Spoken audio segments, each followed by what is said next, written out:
Friends, today I will discuss the morphine dependence and lastly the endogenous opioids. First, let us discuss the morphine dependence. This is also described under the heading of de-addiction of morphine. Morphine is a very strong analgesic, as you all know. It can relieve any type of pain, anxiety. So this is supposed to be the universal drug for all disease. That's why its addiction rate is very high. Any person suffering from any stressful condition may get addicted to morphine. It is more common in Western countries in comparison to India, though incidence is gradually increasing in India too because of smuggling of drug, illegal smuggling of drug into our country. So let us discuss what are the common effects of morphine. It can be divided into basically two parts. First is in low dose. In low dose, the symptoms are euphoria, patient feels happy without any rhyme or reason, pain relief, sleepiness, unusual drowsiness, reduced anxiety, false and unusual sense of well-being, relaxed or calm feeling. It is a legal substance and is strictly regulated.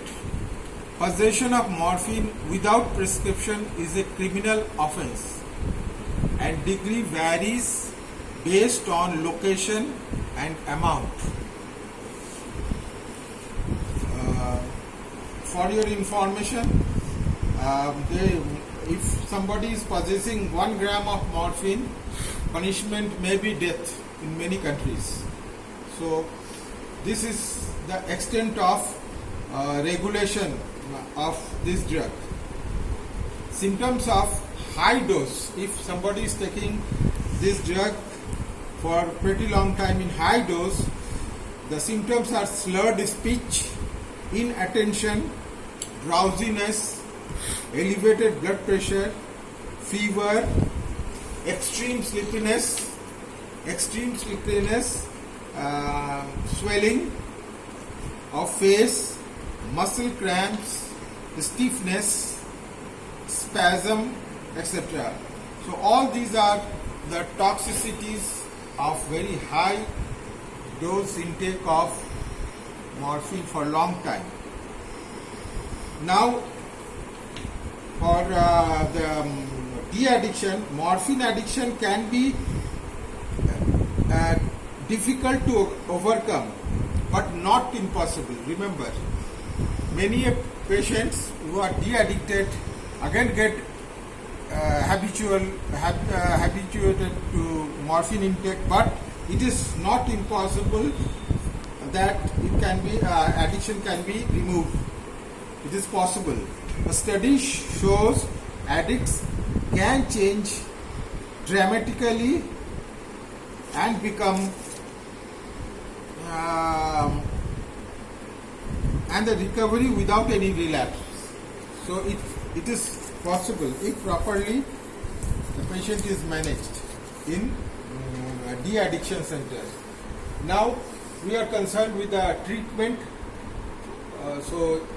That in the treatment of de-addiction of morphine, first and foremost is maintaining the lifeline. If there is some obvious problem, respiratory or cardiac, that should be taken care of. Then is the maintaining fluid and nutrition, because most of the patients are emaciated,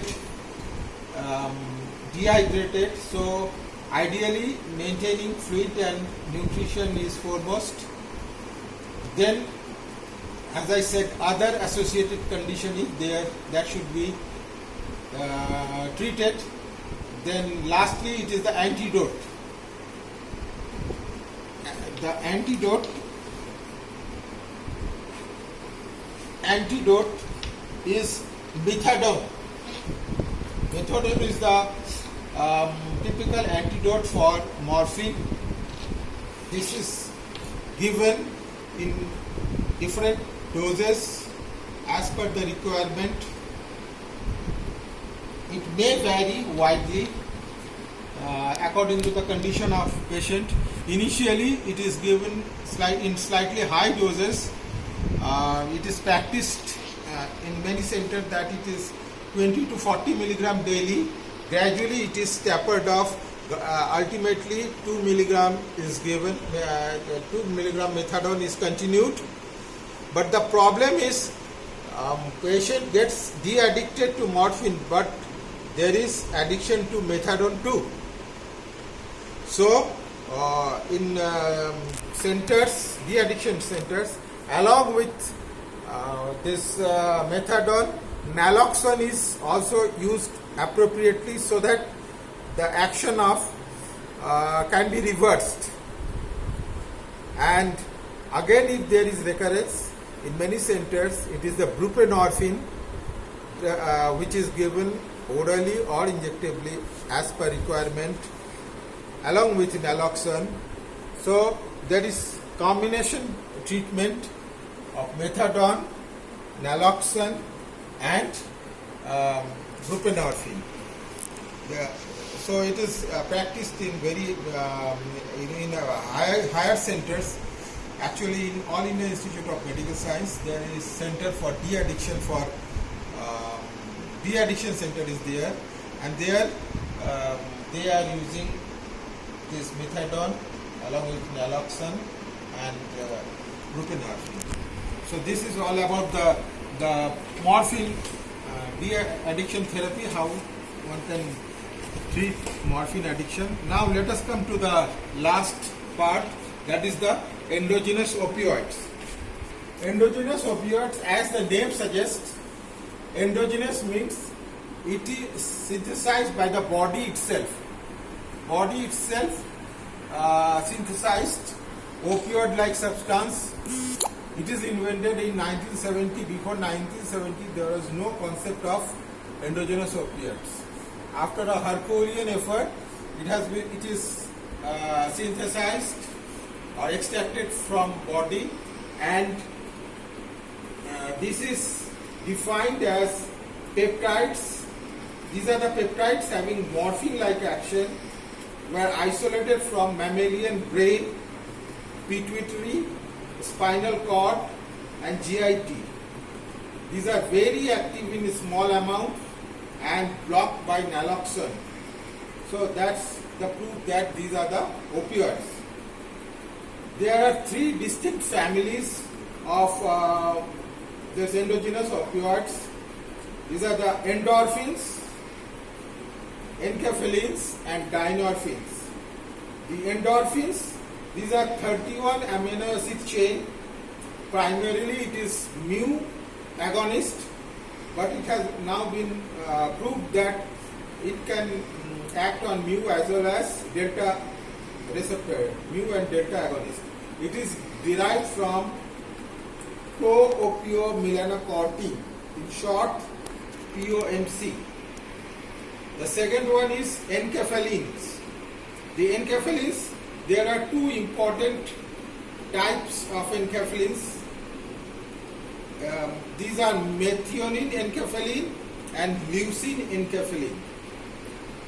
These are pentapeptide. Precursor is proenkephalin.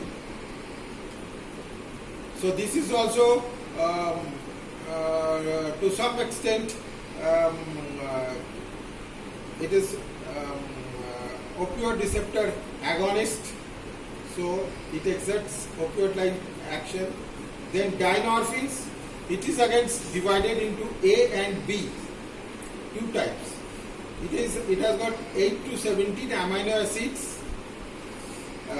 Chain is there, more potent on kappa receptor, but also active on delta receptor. it is derived from prodinorphin. Now these are the three well-established endogenous opioids. Now what is the function of these endogenous opioids? It is said that normally it modulates pain perception, mood, and hedonic, that is the pleasurable motor behavior, emesis, and GI motility. So these are the functions which are monitored by all these endorphins. Now there is a fourth opioid receptor which has come in, that is named as nociceptine or orphanin. It is isolated from brain, plays a role in stress response, reinforcing action, learning, and memory. So these are the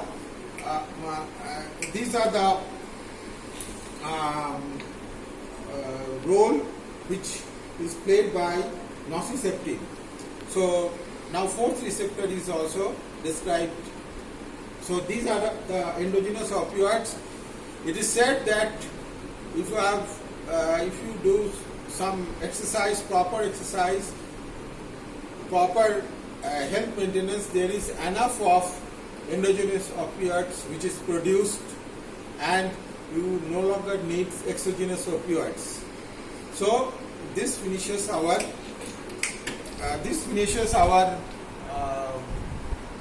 full chapter of morphine. I have gone through the entire chapter from the types of opioids to different pharmacological actions, adverse effects, uses, then how to de-addict a morphine addict person, and then endogenous opioids. So this finishes our morphine chapter. In the next class we will discuss another chapter, that is the psychopharmacology. Thank you.